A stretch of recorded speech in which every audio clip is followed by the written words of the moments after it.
I'd like to welcome Bradley Mayer-Harman from the Brampton Real Estate Board, one of the 2016 YPN award winners.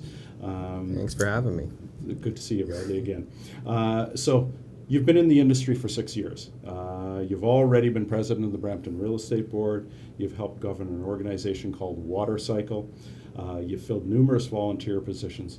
What's allowed you to accomplish so much in a short time? Passion. I enjoy what I do. For me, it's been, I guess my core principle is always be improving, always be learning. It's very important to who I am that I am always improving, and also to show as an example to where I came from and to the people that I know who started off life in a little bit more of a difficult situation. Like I grew up in an environment of poverty, and so finding my way out of it was crucial to my survival, but to my family's survival. Of all your achievements to date, what experience would you say has been the most integral in helping you succeed in real estate?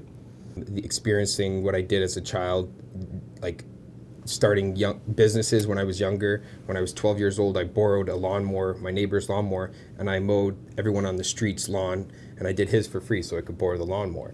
Yeah. So little things like that. And my experiences have always been building. It's been my willingness to take on risk and to try new things that has allowed me to evolve into, a proper salesperson, so to speak, or I guess consultant. I don't know, real estate's its own brand, I guess. But for me, I guess it's been a constant building and an ability to adapt to risk and accept it for what it is, has allowed me to take on more and more challenges. You're a big believer in the power of technology.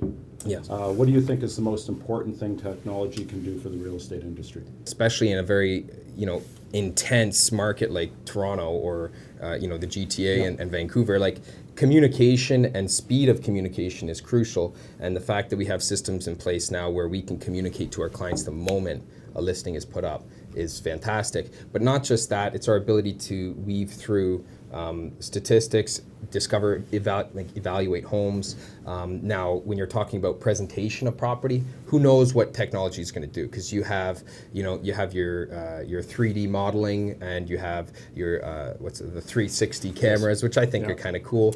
For me, I love drones. I think that drones are the way people will experience communities in the future. Like you have your Google Earth, you have all of that, but eventually my belief, and it's something I'm actually putting time and effort into adapting into a business model, is by using aerial photography and video in combination with artistic video, you can create a personality of a community in a video, and you make it in short, bite-sized pockets, and you provide that to the consumer. So, because especially in today's world, you see the traveling and the movement of people is happening so much more. They're moving outside of their comfort zone for one very important reason.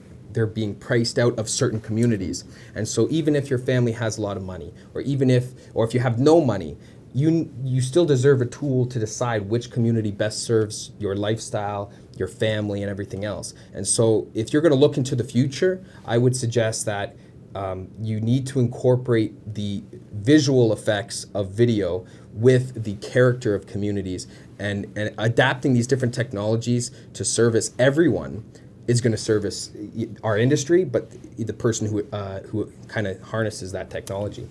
With regards to social media, are you a post and go, or are you a post and be social with them? You know what? I prefer to be the post and social with people. I think that as an industry, and this may not be something that everyone agrees with, but I think that we glorify home ownership, and I think it's important that we do.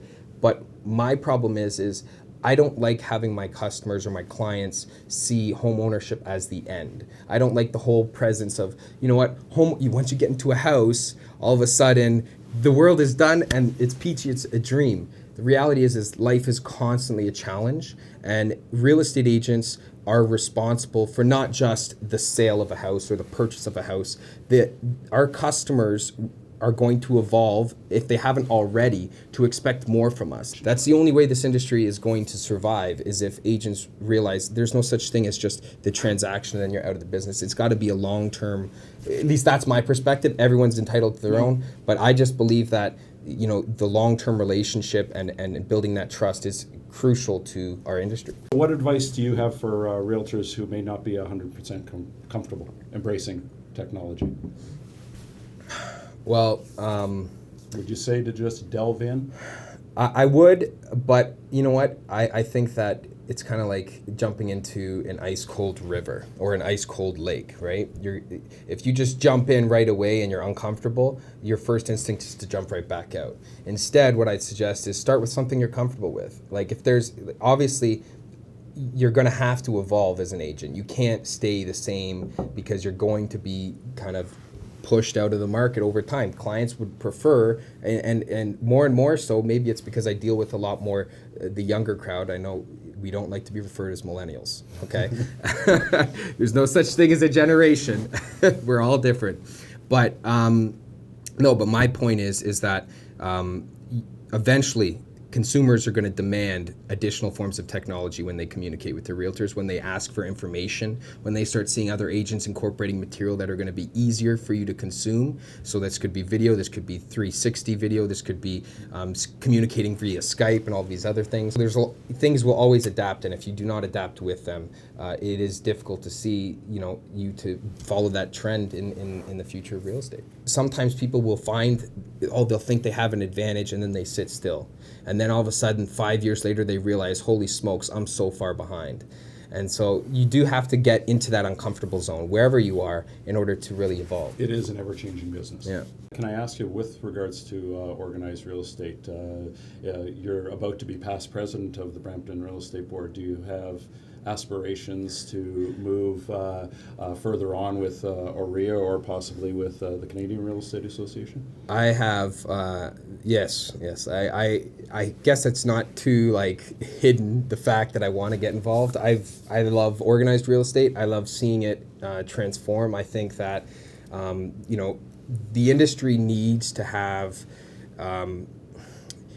its voice needs to evolve. And in order for it to do that, it needs to start allowing people outside of any type of box in, so everyone's voice can be heard. It's all about, it's the multiculturalism that makes Canada so strong, is the opportunity of having different minds,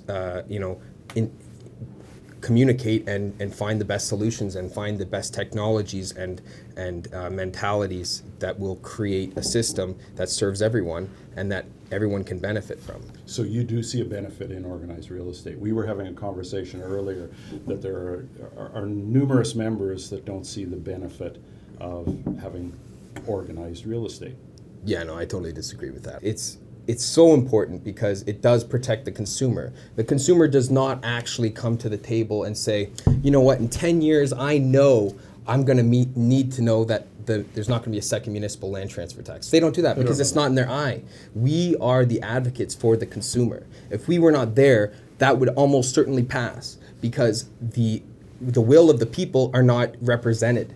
And by having organized real estate, you have an association that is going to represent the buyers of the future and, in essence, the real estate market. If you could snap your fingers and change one thing about real estate overnight that would make the industry in a whole more successful, what would that be? One thing, which we are hopefully in the process of moving towards, is evolving our education criteria, but also the way we teach new agents. It's kind of like at some point we're put out into this world as a new agent and expected to know it all. You ask a lot of a consumer when they're your first client. If you're really thinking about making real estate a career for you, which is what I think it should be, I think that you need to really address the effort that needs to be put into place and the financial investment that needs to be put into place. Bradley, I'd like to thank you for sharing your insight and for dropping in and chatting with us today. It's been a pleasure, as always. Oh, well, thank you very much for the opportunity. Okay. Thank you.